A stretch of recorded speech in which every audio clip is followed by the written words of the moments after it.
Bismillahirrahmanirrahim. Assalamualaikum warahmatullahi wabarakatuh. Sebelumnya kami dari Bimbelku ingin mempresentasikan hasil kegiatan kami selama 1 semester kemarin. Untuk beberapa hal yang pengen kita sampaikan, itu bakal disampaikan oleh rekan saya. Maka dari itu, untuk selanjutnya disampaikan kepada teman saya. Next.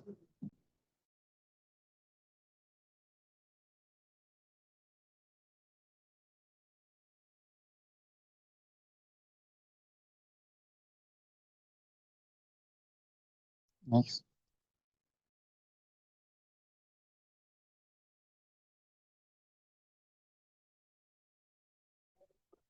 Yang pertama ada latar belakang latar belakang adanya bimbelku, yaitu karena pendidikan merupakan fondasi utama dalam membentuk kualitas sumber daya manusia yang unggul. Berbagai survei dan data menunjukkan bahwa banyak siswa mengalami kesulitan memahami materi pelajaran tertentu, terutama dalam mata pelajaran inti seperti matematika. Salah satu solusi yang mulai banyak dimanfaatkan oleh siswa dan orang tua adalah bimbingan belajar. Kemudian di tujuan adanya bimbelku untuk memberikan dukungan pendidikan yang adil, bermakna, dan berkualitas bagi setiap siswa agar mereka dapat mengembangkan potensi terbaiknya secara optimal. Lembaga bimbingan belajar hadir bukan semata-mata untuk membantu siswa mencapai nilai tinggi, tetapi juga untuk membentuk pribadi yang percaya diri, tekun, dan memiliki semangat belajar sepanjang hayat.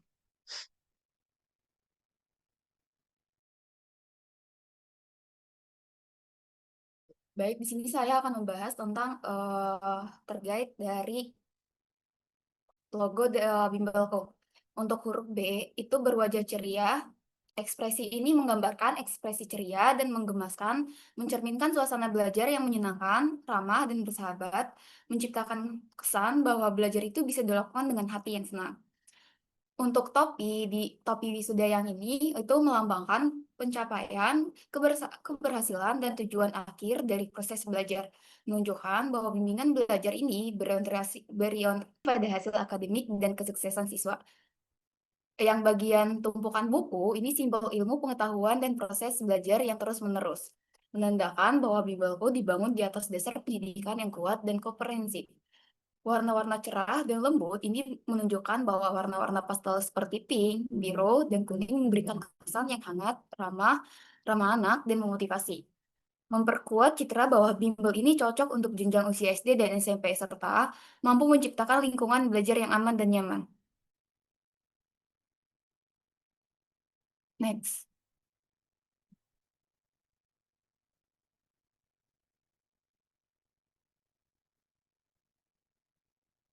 Next.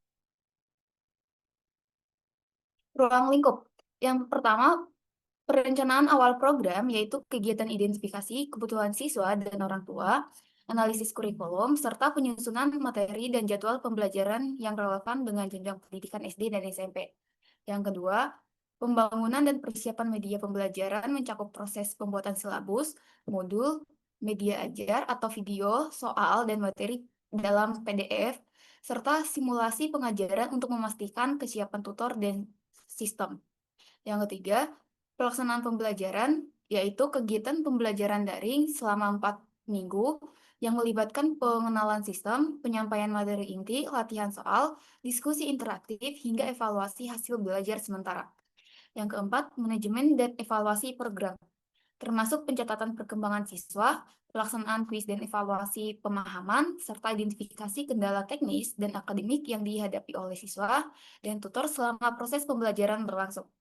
Yang kelima, pemasaran dan penerimaan peserta, yang meliputi kegiatan promosi melalui media sosial dan komunikasi langsung kepada calon peserta, serta proses onboarding siswa. Yang keenam, refleksi dan perbaikan, yaitu kegiatan survei kepuasan peserta dan diskusi internal tim untuk mengevaluasi keberhasilan program, serta merumuskan saran pengembangan usaha ke depannya. Next.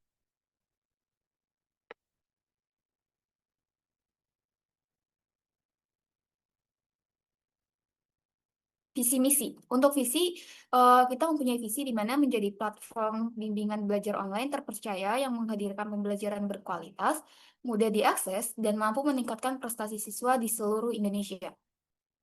Untuk misi kita ada yang pertama, memberikan akses belajar berkualitas kepada siswa di berbagai daerah melalui platform digital yang interaktif. Yang kedua, mengembangkan materi ajar yang sesuai kurikulum, disajikan dalam format video, modul, dan kuis interaktif. Yang ketiga, menyediakan tutor profesional yang dapat membimbing siswa secara personal maupun berkelompok secara daring. Yang keempat, mendorong pemanfaatan teknologi dalam proses pembelajaran agar siswa dapat belajar kapan saja dan di mana saja. Yang kelima, membangun komunitas belajar online yang aktif, suportif, dan kolaboratif untuk mendukung perkembangan akademik dan karakter siswa.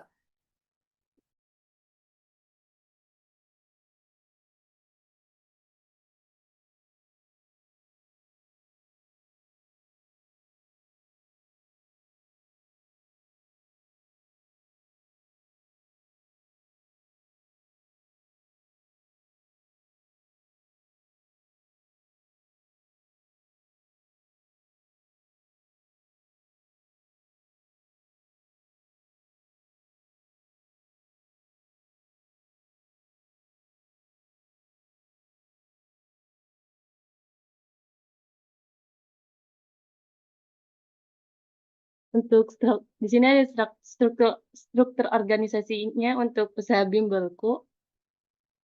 Finance-nya ini ada Rona Fadia dan Firdandiani, planning-nya ini Muhammad Fakih, marketingnya Marsa Nurul, production-nya ini Heotriani dan Angelika Marsa. Next. Untuk realisasi usahanya ini untuk minggu pertama survei dan analisis kebutuhan. Capaiannya ini ada diperoleh data kebutuhan belajar yang relevan dan teridentifikasi materi prioritas yang perlu difokuskan khususnya dalam matematika. Untuk kendalanya ini ada beberapa responden lambat dalam mengisi survei sehingga perlu dilakukan follow up tambahan. Untuk minggu keduanya ini penyusunan silabus dan materi awal. Capaiannya ini silabus lengkap untuk 4 minggu pembelajaran tersusun dan jadwal belajar daring telah dikonsolidasikan dengan dengan jadwal siswa. Untuk kendalanya ini, penyesuaian antara kurikulum formal dan kebutuhan individual siswa cukup memakan waktu. Next. Untuk minggu ketiga ini, rekrutmen dan pelatihan tutor.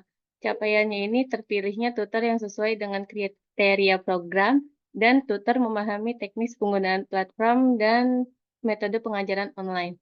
Untuk kendalanya ini, perbedaan tingkat kesiapan tutor terhadap penggunaan teknologi perlu disesuaikan melalui pelatihan tambahan. Untuk minggu keempat ini, pengembangan media ajar dan simulasi. Capaiannya ini tersedianya media ajar yang dapat diakses siswa secara fleksibel dan tutor lebih percaya diri dalam penyampaian materi.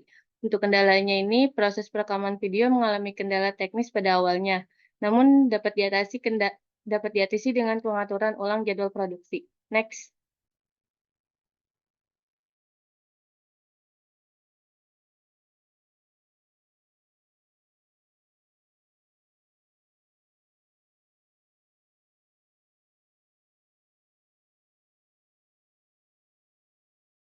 Realisasi pada minggu kelima, promosi dan pendaftaran peserta.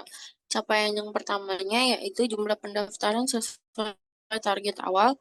Lalu yang kedua, siswa dan orang tua mendapatkan informasi lengkap terkait program.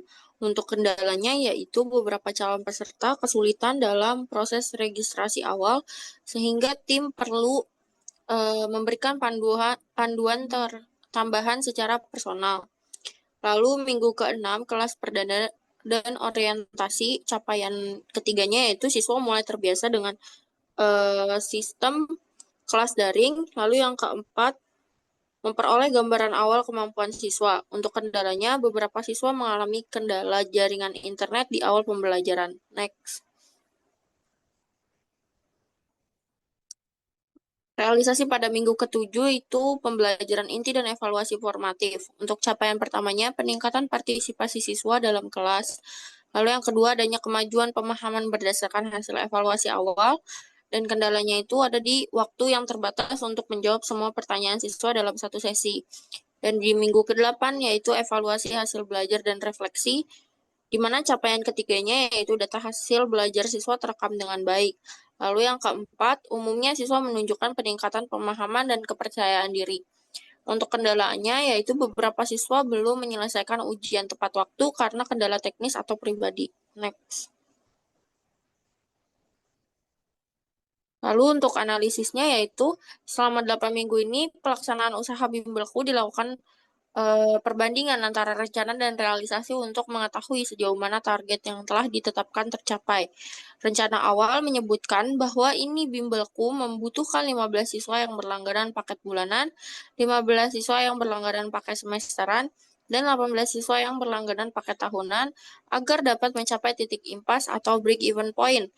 Namun, terdapat beberapa perbedaan deviasi antara yang direncanakan dan yang benar-benar terjadi di lapangannya. Stop deh, cut. Soalnya tinggal dikit waktunya.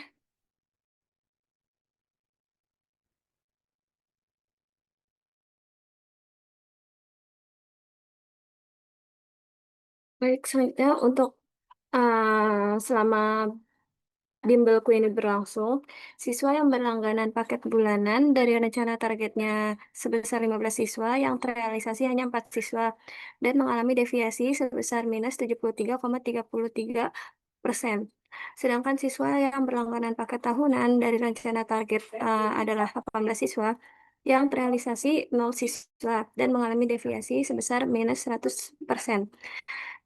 Juga terakhir untuk siswa langganan paket semesteran dari rencana targetnya 15 siswa yang terrealisasi hanya 0 siswa dan mengalami deviasi 100%. Next. Nah, dari penyebab deviasi sendiri antara rencana dan realisasi pada usaha faktor utama. Salah satunya adalah kurang maksimalnya kegiatan promosi, sehingga banyak calon siswa atau orang tua yang belum mengetahui keberadaan atau keunggulan dari bimbelku ini. Selain itu, strategi pemasaran yang digunakan mungkin belum tepat sasaran atau belum menjangkau target pasar secara efektif. Jangkauan layanan yang masih terbatas, baik dari segi wilayah maupun media informasi juga bisa menjadi kendala dalam menarik lebih banyak pelanggan.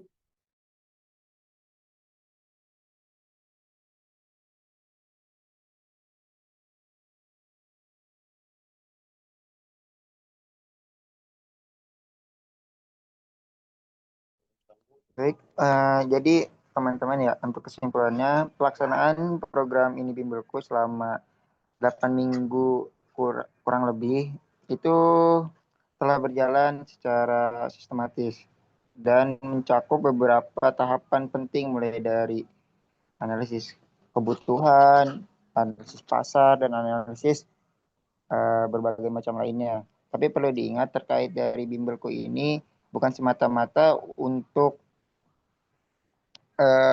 program biasa, tapi untuk program yang mana insya Allah bakalan mencerdaskan segala anak bangsa secara menyeluruh gitu. Karena poin utama kita ngambil jasa ini ya, untuk jasa ini ya karena supaya masyarakat yang di luar jangkauan sama kita dan itu dengan biaya yang terbatas itu juga bisa dapat bergabung kepada kami. Mungkin ada plus minusnya terkait dari orang-orang yang lain karena salah satunya mungkin ada beberapa daerah yang kurang mendapatkan internet atau media informasi, itu jadi salah satu kendala kami. Jadi mungkin itu jadi salah satu evaluasi gimana kami memasarkan terkait apa yang perlu kita pasarkan terkait dari bimbelku dan program unggulannya dan lain sebagainya. Mungkin itu saja dari kelompok kami. Kurang lebihnya mohon maaf. Wabillahi taufiq wal hidayah. Assalamualaikum warahmatullahi wabarakatuh.